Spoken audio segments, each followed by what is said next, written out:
If you like this video, please give it a thumbs up, comment, and subscribe to my YouTube channel, as well as follow me and subscribe to me on all my other social media platforms.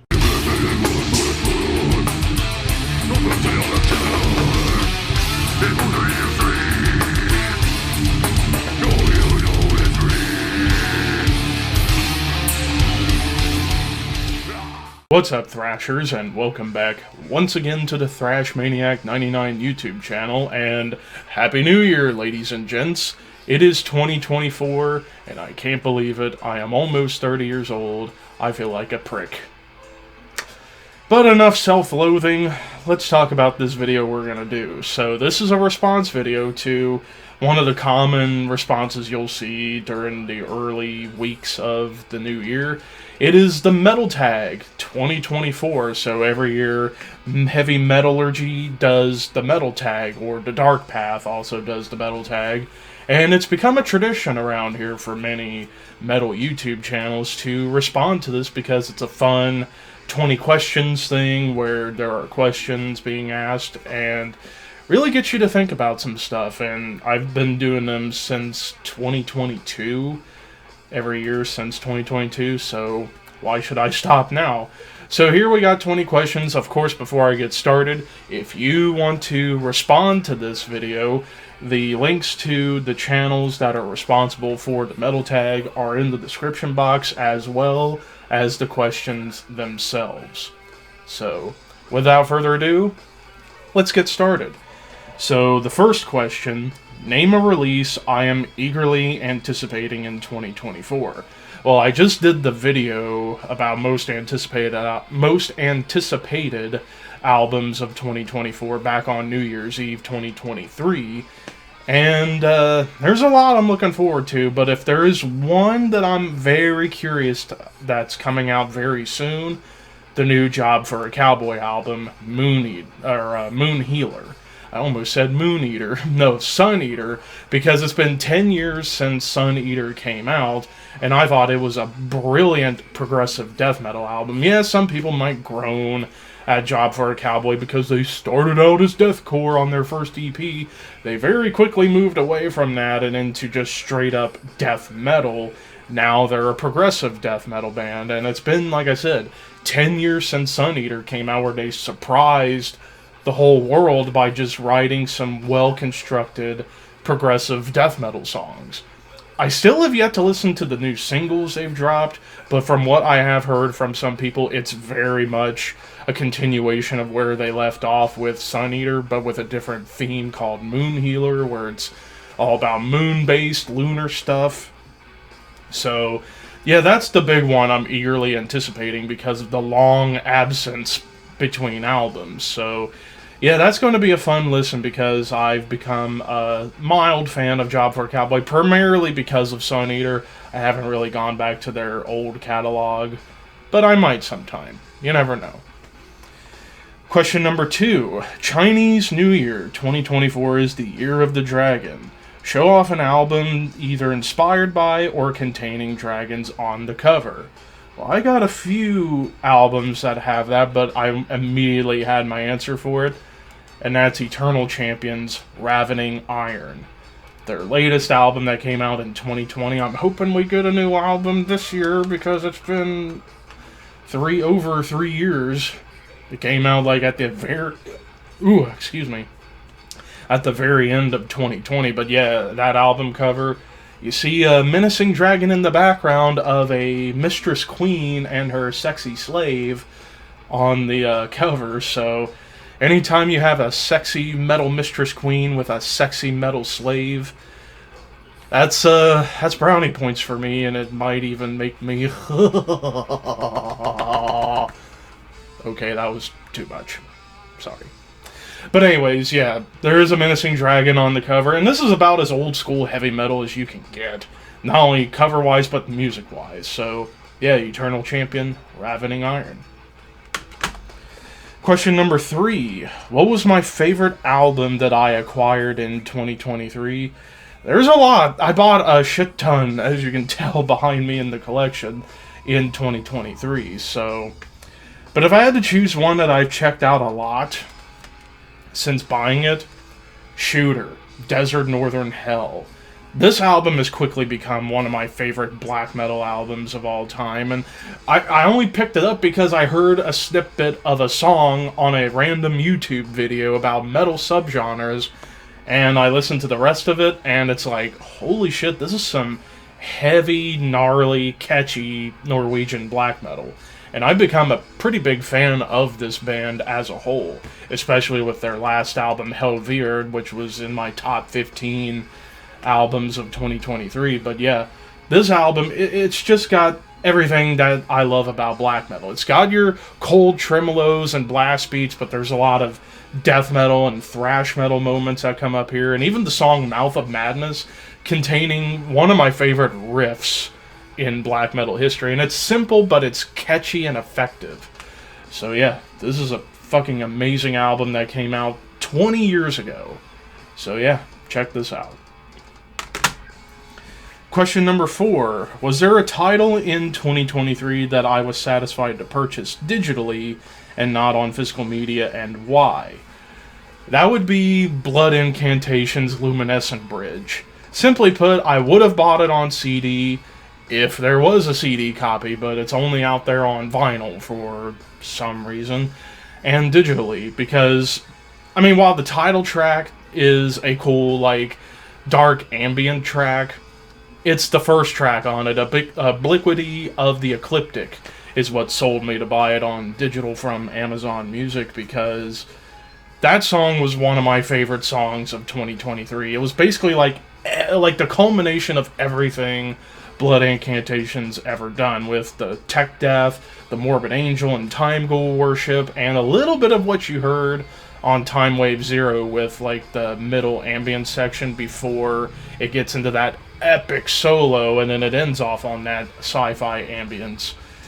So I do wonder if it's ever going to come out on CD. If it does, I'll buy it. Same with Time Wave Zero. But that remains to be seen. And who knows, maybe the 2 tracks will end up being like bonus tracks on their next full length, which, please, we need a new full length Blood Incantation. We need it! But anyways, that would be my pick. Question number 5. Show an album that musically does not match the cover art. Well, this kind of goes along with one of my recent videos about 5 terrible covers on great albums. Black Sabbath Paranoid. I've talked about this cover at length on that video, but to put it short, sweet, to the point, why do we see a frickin' pilot and skydiving with a sword and shield on an album called Paranoid? Doesn't make sense. But whatever. Musically, one of the classics among classics. Album cover-wise, will probably remain the worst album cover on a great album. Enough said. Question number 6. Who is a metal artist that I own the most items by? Well, I was doing a count in my collection, and by a narrow margin, it's Darkthrone. Simply put, because I have all their studio albums and the Goat Lord original CD that came out last year. So that's 21 items right there from one band. So, yeah, by a little bit, Darkthrone. Close second would have been Metallica, and then just behind them would have been like Sodom or Dream Theater. But, yeah, it's Darkthrone. Question number 7. Show an album that I bought blind bought in 2023. Well, this kind of goes back a little bit to whenever I was on my Toledo trip back in September, and that was whenever I met up with the Thralls of Metal guys, and when I was record shopping with Necrotic Nick, he pointed out this to me because it was only 50 cents, Dead Soil, Forever the Enemy. So I don't know really anything about this band other than that they are apparently a German melodic death metal / metalcore band, very much in the vein of like early 2000s In Flames and Darkest Hour to some extent, maybe even a little Killswitch Engage. And this is an EP that came out in, I want to say it was 2003, I want to say. I bought it basically because it was only 50 cents, but yeah, if you are a fan of like the early 2000s In Flames stuff, Darkest Hour, and Killswitch Engage, you'll probably dig this. It's a fun EP, all things considered. Question number 8. Show a title that I own on more than one format. Well, I got them right here.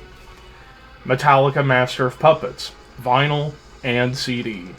It's my favorite album of all time, and in my opinion, the greatest metal album of all time. That's just me.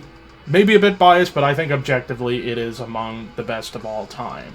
So yeah, I'm happy to have it on both CD and a vinyl. Yeah, it's a Walmart vinyl, but it's battery brick, so it's unique. But yeah, classic. Alright, question number 9. Bookworm. Show a release conceptually inspired by literature. Well, I had the easy answer for this, and that is Mastodon Leviathan. I mean, that cover with Moby Dick. Pretty self-explanatory. This is a concept album about Moby Dick and the water element. And it's still one of my favorite Mastodon albums of all time. I mean, Mascot, one of my favorite bands, and I got to see them live the day after my birthday, so it was incredible. But yeah, easy answer right here. Question number 10. Name a band that I would travel a considerable distance to see live in 2024. Well, what I would consider a considerable distance, about 2 to 3 hours, because I live in the middle of bumfuck nowhere in southern Ohio, and the closest big cities are 2 hours west and north of me, and even like northwest, like Cincinnati, Dayton, and Columbus. But I would love to see Emulation this year. I would love to see Emulation live. If only their last tour they just did with Cattle Decapitation had an Ohio date that's near me, I would have went to it instantly.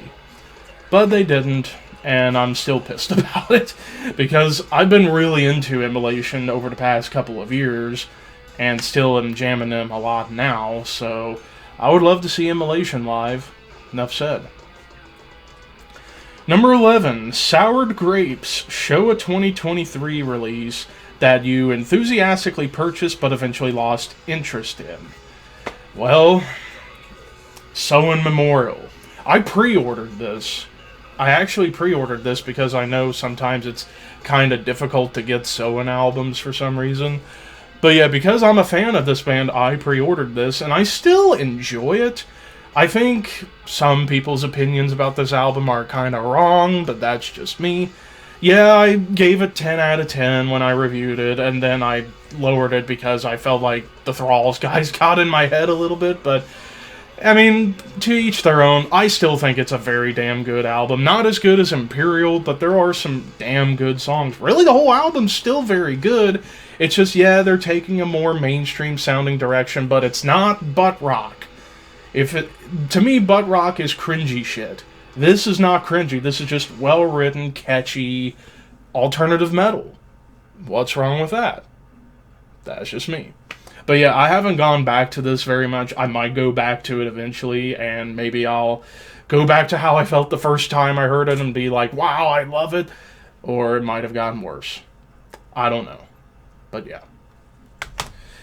Question number 12. The Golden Child. Name an artist that you feel can do no wrong. There's quite a few bands that I feel like can do no wrong. For me, this is going to be the first repeat answer. I'm going to say Emulation, because when you look at it, every single one of their albums is ranging from very good to classics. So to me, Emulation can never do any wrong. I doubt they'll ever flop. Hell, whenever their next album comes out, I guarantee it's going to be another fantastic piece of work. So yeah, I'm going to go Emulation. Number 13, Overstayed Welcome. Name a band that you wish would have quit when they were ahead. Motley Crue. And I love the early Motley Crue stuff. Like, most of the 80s Crue, I enjoy. Like, particularly the first two albums, Too Fast for Love and Shout at the Devil, and to a lesser extent, Dr. Feelgood. But I feel like they should have broke up after probably the 90s. Like, they should have hung it up after the 90s ended, because they were never going to be the same band again, so why continue touring? And they've teased retirement, and then they go back on tour. It's almost like it's like the Kiss thing all over again, but with Motley Crue. It's like, guys, Vince, Mick, Tommy, Nicky, just hang it up. What do you have left to prove? That's all I've got to say about that. Question number 14. Show a band/release that I bought in 2023 as a direct result of watching someone's YouTube channel. Well, even though I just got this CD the day I'm recording this, January 2nd, I did order it at the end of 2023, so I feel it counts, and that's Disma, Towards the Megalith. So, all opinions about Craig Pilliard aside, this is still one of the best modern death metal / death doom albums out there. It's very much in the vein of like early Incantation. After all, it's Craig Pilliard, the frontman on this. But yeah, this was kind of hard for me to find. Like, it was originally released on Profound Lore, but this is a Dementia Records repress that came out in Europe back in 2023. But I'm just glad I got a copy of it, and it's a legit copy because I bought it off of the band's website. So, yeah, this is a legit copy, even if it's not the Profound Lore version. But yeah, I got this because I watched Thralls of Metal do a retro review about this, and they gave it high praise, and I can see why. So yeah, Disma, Towards the Megalith. Number 15. Show us an otherwise good album that ends up suffering from being too long. I had to think about this one because, yeah, it's kind of hard to pinpoint one, but I did find one that I feel does suffer from being too long in the tooth, otherwise still a fantastic album. Gorguts Obscura. And this is easily one of the most challenging listens for any average metal fan, because this was when Gorguts really went out of control. Still tech death, but also getting very experimental and avant-garde with the dissonance and the odd rhythms and riff changes. So, yeah, this is a challenging listen for an average fan, because all these songs, they range from like 4 minutes to like 10 minutes. And this album, I believe, if I remember right, this is over an hour long, because there's 12 tracks on here. So yeah, it does suffer a little bit from being too long. Maybe they could have trimmed the fat on a couple of songs and it would have been better received by the not-so-big fans of this album. But I still think it's a classic of the late 90s. I just wish it wasn't as long as it was. And like I said, it's a challenging listen for damn sure. Question number 16. Show your favorite band t-shirt.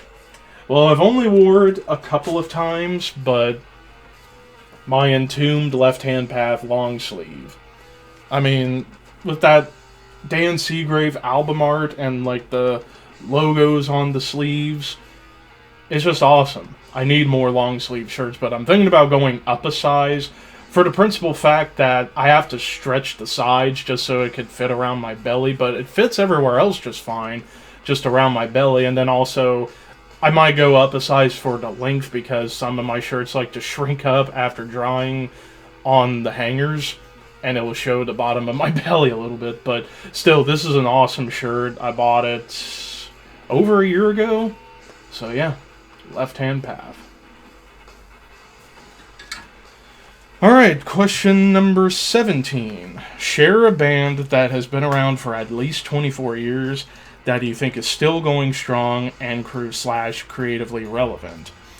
Blood Red Throne. I'm going to go with Blood Red Throne because they've been around since the very end of the 90s and have been putting out music since 2001. Very consistent discography. I think every album's good to outstanding, and we're about to get a new one coming out at the end of this month, which I look forward to. Again, thoughts and prayers with Gunnar, the bassist. So yeah, I feel Blood Red Throne is a band that more people should give a chance to, especially if you are a fan of classic Florida death metal like Cannibal Corpse, Deicide, maybe even like Leprosy-era Death, and Decapitated from Poland. Like, basically a hybrid of all that. I think you'll dig Blood Red Throne. Check them out. Number 18, share your favorite band mascot. Well, this was a two-horse race between two legends, but I have to go with Iron Maiden's Eddie. Enough said. Question 19, grab bag. Share a random pull from your collection. Okay, you're about to witness a live grab. I'm gonna close my eyes. And we're gonna see, and it is Motorhead Motorizer. Kind of an interesting one that I grabbed, and I didn't peek. I kept my eyes closed. But yeah, I bought this one off of a guy from Instagram, and basically I got it for the song Rock Out because it's a fun, fast, 2-minute ripper. So yeah. And then final question, question 20. Show an album from a metal band that others may not consider metal. So I could have went with one of two different directions. I decided to get an album from a metal band, but the album itself may not be considered metal, and that is, and crucify me if you want, Metallica Load. Screw the haters, I still enjoy a lot of this album, mainly because it's nostalgic. This was one of the first Metallica albums I got into growing up when I was about 7 years old. I discovered my brothers had the CD, and I would listen to it on a CD player all the time. I still like it, even though if it does rank lower on my Metallica rankings just because they've got much better albums. But I still think it's good. I mean, it's kind of tough to talk about because a lot of people probably dislike this video because I like this album. Hey, whatever happened to being objective about stuff? Or just having an opinion. But that's just me. I still enjoy it. I don't care what anybody says. And here you have it. And that, ladies and gentlemen, does it for my response to the Metal Tag 2024. Lots of thought-provoking questions this time around, so yeah, again, like I said, if you guys want to do a response to this, be sure to tag Heavy Metallurgy in the description of the video, as well as the question, so yeah, more people can respond to it. But anyways, thank you guys for watching. Keep your horns high, your dreams wet, and let's have a kick-ass 2024.